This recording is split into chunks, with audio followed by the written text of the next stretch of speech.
Elle a du goût de manière incroyable. Bonjour tout le monde. Aujourd'hui, je réalise pour la deuxième fois la sauce potimarron. Et la dernière fois, je vous l'avais intégrée dans un gratin de pâtes. Mais vas-y, niveau esthétique, c'est pas dingue. Ça peut être plus bossé facilement, même si le gratin, je vous l'accorde, c'est gourmand, etc.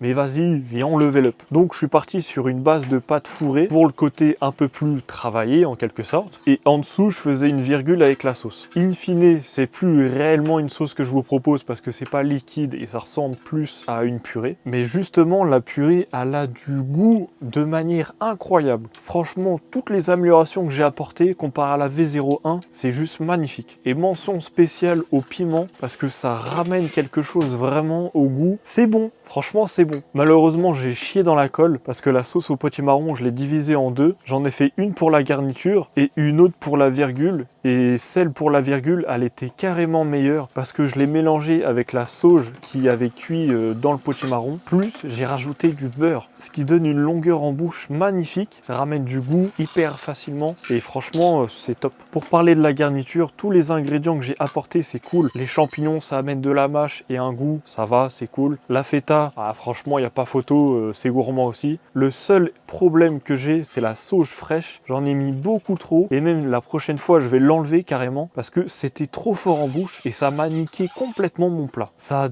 l'a déséquilibré total. Nul à chier. Et pour ramener plus de couleur à mon plat, j'ai décidé de faire un pesto à la noisette pour faire un rappel avec le goût de noisette du potimarron. Ce qui est cool, mais vu que dans la garniture, il y a de la sauge fraîche qui est ultra forte, je ne l'ai pas ressenti. Mais normalement, avec toutes les améliorations que je vous ai énoncées, la prochaine fois, c'est cool. En espérant que ça foire pas ou que je trouve pas une idée dans l'instant T qui me baise. Ce qui est fort possible, mais bref. En attendant de voir cette version avec ses améliorations, je vous propose de voir d'autres expériences culinaires. Je ne sais pas sur quel thème, mais vous inquiétez pas, ça va être drôle. Bon, vas-y, bye.